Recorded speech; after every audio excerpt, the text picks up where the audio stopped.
Welcome to Turn Illness into Brilliance, where we turn problem into solution and illness into the brilliance that is unique to you. Quantum Therapeutics offers solution for C-PTSD, PTSD, and dissociation. In this journey with us, we hope to reignite your curiosity around what is possible. So welcome, welcome, welcome to Turn Illness into Brilliance. Oh my gosh, I want to welcome you back to Turn Illness into Brilliance. I'm excited to have Sydney, our team sound therapist, with us again here today. And so Sydney, tell us like a little bit about how long you've been a sound therapist and how long it took you to decide you wanted to join it with Quantum and why. Yeah? Yeah. So that was a mouthful, yeah? Yeah. So, I completed my training probably about August of last year. But when it started, many months before that in the spring, I kind of knew from the first time, like, that we were talking about how effective crystal singing bowls were with working with PTSD. And, you know, I had, up to that moment, like, I had been a client of Quantum, and it had, you know, it changed so many things for me. Like, a huge part of Quantum was me doing that training, you know, because I had really stepped into like taking action and being in this body and like, who am I? And I knew with the music, like, this is where I needed to go with that. And so it just all like came in pretty perfectly of like, I think I'm gonna do like these two together, you know, really want to do some profound work. Through that training, and something that I know has been a concern for others out there when they do work with crystal singing bowls, is the fact that they can really bring up some deep things, you know, and very unintentionally. Like, people have been a part of experiences in groups and stuff where there are people who just, it doesn't go very well for them. So what's really cool about that is, as I was listening to that, like, in our classes, like, I kind of knew with QT, I was like, oh, I can change that then, you know, right there. Right there in that moment. Mm-hmm, exactly. Mm-hmm. In the middle of a group. Mm-hmm. Yeah, I know, I love that. Yeah, and that feeling of getting triggered, right? Like, that's something that you've kind of brought to me, right? You know, that there is a confusion around when it's a good thing, why it's a good thing, and what it actually is, yeah? And I think that, you know, that's something I'm seeing as somebody who had, you know, very, you know, deep early trauma, that, you know, that word is a little bastardized right now in the collective culture, right? It's like having an emotional reaction is being triggered. And I don't believe that to be true. I think the quantum action of being triggered is us truly being pulled into, right, the energy and astral body of the fragment. Right? Most often when somebody is actually triggered, you can see their behaviors being very timely. Like, oh, that child appears to be about 11 throwing a temper tantrum right now. Exactly. Right? Or, you know, the responses coming forward are that of a 6-year-old who feels very afraid. Right? And is trying to talk her way out of it. Right? Those are triggers. Right? And I think that, you know, having an actual flashback into a moment is probably the ultimate trigger. Right? Or the ultimate example of that. Right? And, you know, for example, when I was working with the human trafficking, they had like a facility that, you know, we were kind of working within, and, you know, one of the women got, you know, I don't know the circumstance, I can't remember, but it was something, you know, she got spooked and suddenly was thrown back to a moment where like some really dangerous things were happening. And so she set the alarms on the house and locked, you know, like threw everyone out and kind of took over the home, and you know, they couldn't get her out. She was so afraid, right? And when we went and realized, you know, when I actually got there and realized she was like truly frozen in a moment, and we had to deal with her in the moment. Yeah. Right? So I think that's the distinction I would like the world to see, is that, you know, having a present day emotional response is different than being triggered to a past event. Exactly, yeah. Yeah. Yeah, no, I definitely see that a lot when that word is used. It tends to be in a, like they're just having an emotional reaction in that moment. Like there's nothing that's changing about, like, you know, that timelessness or that feeling like it's going back to a different moment in time, a different person, different behaviors, different words, you know? Yeah, because being truly triggered and being truly fragmented is the same as the whole alternate personality thing. It's just a bigger piece of fragment, right? So when we're truly seeing somebody triggered, they are in a fragment of themselves. And normally those fragments have one emotional response, and they have a program that's running, right? That is a layer of words. So that's what's cool about quantum is, and your work with the bowls, is that we can intentionally, right, instigate a trigger and utilize the ability to dissociate and the ability to create, well, let's just say a flashback is an unconscious quantum jump, right? So if you're doing it unconsciously, that means we can take the reins on that. So in the combination of all of that, right, those moments can truly be rectified. Yes. Right? Now, does that mean we're going to live our life? Because there is a point with people's process that I often have to face this and say, you know, you're not going to walk through the rest of your life and never be disturbed. Yeah. Like, that's not realistic, right? That's not spiritual. It's illusion to say you're going to walk around in this chaotic world and never bump up against anything that's going to create an emotional response, right? Do we have the opportunity to act on that emotional response consciously? Absolutely. Or not act at all, right? We do have the choice to get up and walk away, right? I think in our world today, taking responsibility is a key factor. And we can't just blame, oh, I was triggered, and walk away anymore. It's like, okay, well, there are ways that we can dismantle those landmines, right? So that we can wipe away, right, that excuse. Right? Because now one thing I can say is when I was studying with Deepak Chopra, like I was studying to teach and I was still getting triggered. And that was a deep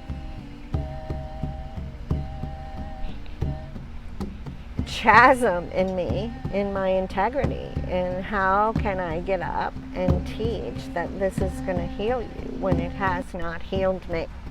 Right? And meditation was, you know, by all means, but it did not heal my PTSD. Yeah. Right? And when I realized that the astral body coming in and out and those dots started connecting, and I realized how to astral project or travel or quantum jump consciously, it clicked instantly that that's the same exact action as a flashback. Right? And with that, I was like, well, if you're doing it unconsciously, you can do it consciously and go into that moment and reprogram it and dismantle it, the glitch. Yeah. Because it's a glitch in your programming, right? That you're constantly revolving in that loop, you know? When we talk karma and we talk about cycles, and you know, it's all the same thing. It's this loop of time and behavior that just keeps repeating, right? And it doesn't matter what tradition you're looking at it from. They talk about it, right? Well, what's cool about quantum is we can interrupt that, right? That can be interrupted, right? And completely dismantled, and you put back together, right? And that's different than feeling like you have to cope and manage for the rest of your life. Yeah? No, absolutely. So when you actually jumped for the first time, because you were having flashbacks, and dreams and stuff. Yeah. So when you actually jumped for the first time, what did it feel like to connect the power of action and hold that against, right, the reaction? I mean, it changed my life, like, you know, being able to see that and to understand what was actually going on. There was something literal, like, happening. Like, that was where I was at. Like, I didn't have any understanding as to what was going on with me, and I created a lot of, like, I was the sick one, and who knows why, you know? And in that space too, there was a lot of, like, debating on, like, if I was sick or not, or if I was just using that C word, the crazy word. And doing that truly, like, opened my eyes to, like, no, there's something going on here, and I can change it, you know, like. Yeah, because I was like, what is the action? Right? I've been through all these different modalities of therapy, and I had talked about my story to where I was completely desensitized by the words. Right? But the cycles were still happening. Right? The cycles were still happening. And, you know, when it became conscious to me that, you know, people really study, like, once I really was studying in the spiritual world, like astral travel, quantum jumping, and, you know, medical intuition, all of it, I realized that most of what had me under that crazy label was really brilliant in other realms of thought other than the medical community. Right? You know, when it became clear to me that, oh, well, you know, people are learning to astral travel, and I've been doing that since I was 6 months old. Right. I just didn't know you couldn't do it. And I forgot what it was like to be in here. Yeah. Right? And most often I just didn't like it in here. It felt very confining to me. Right? And again, on all those layers of being that we operate within, you know, if you know, we're not living in our house, it's going to deteriorate. Right? And so our bodies start deteriorating if we're not occupying them. Yeah. I mean, we see that a lot when people are just starting out. Like, you know, that's kind of already what's going on from the beginning, and we have to start doing that and reintroducing, like, being in the body and nourishing it, right? Yeah, and like, you know, let's take some action, right? I think so many people come to us feeling like it's impossible to heal. And, you know, our world has pretty much given up on the idea that it could truly be fixed, right? And then there are actions that we can take to rectify that, you know, and that we don't have to sit and talk about it. I got sicker the more I talked about it, right? Right? You know, the more I talked about my story and said it aloud, the more horrible it sounded to me. Yeah. Right? Rather than the difference with our system is that if you're talking about your story, the minute we see the glitch, we're going to stop you because it really doesn't matter, right? If we can go in and release that glitch, right, and reprogram it, and truly integrate those molecules of your astral body into your life force of today, life has a potential to change. Exactly. Right? I used to get so frustrated in the conversation that, you know, just get over it. Right? Nobody could, you know, as if the way my life was operating, I had responsibility over, and I had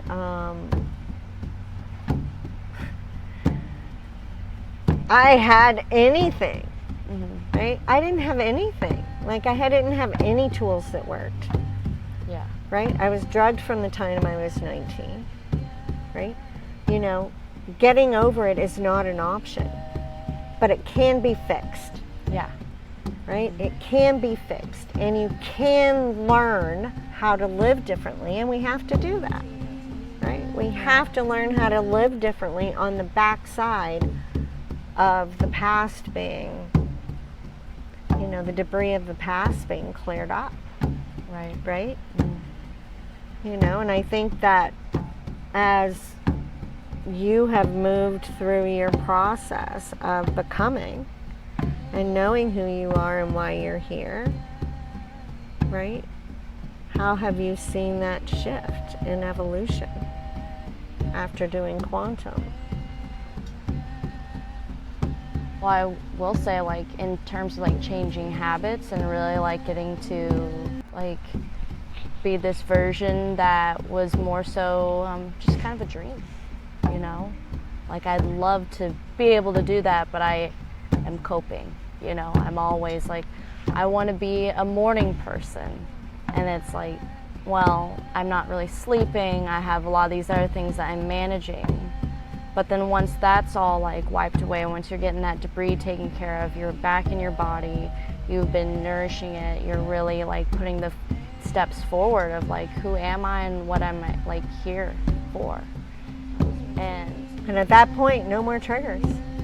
Like, no more triggers, right? Because triggers are because our brain is in a lag or in a loop. Right? When we're processing real time, we don't have to go off and think about things for days, and we don't have to go into old emotional patterns, right? We're truly standing in our authority and in our power, knowing what's acceptable for us, and responding.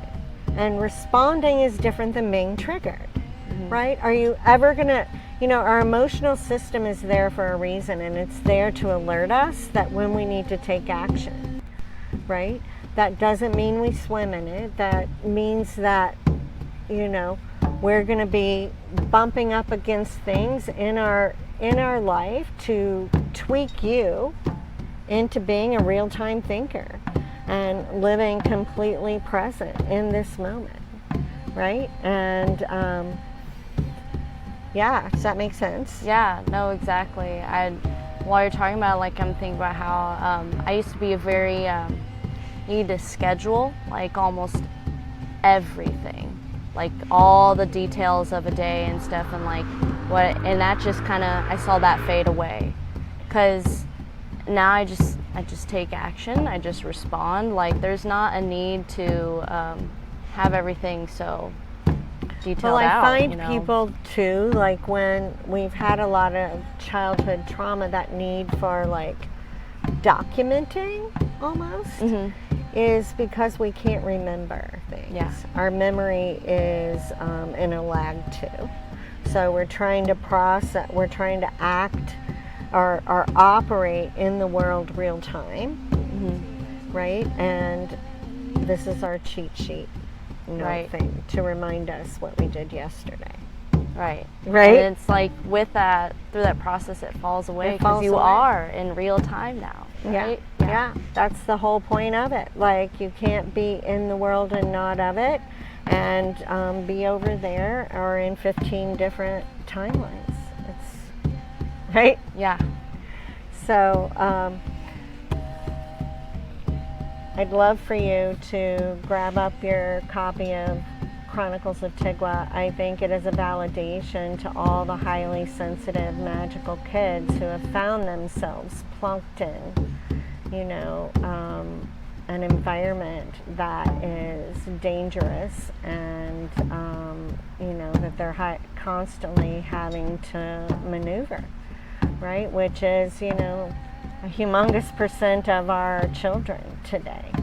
And I think from the outside looking in at, like, and through a child's eyes, we can glimpse into the brilliance that they hold, right? And the wisdom.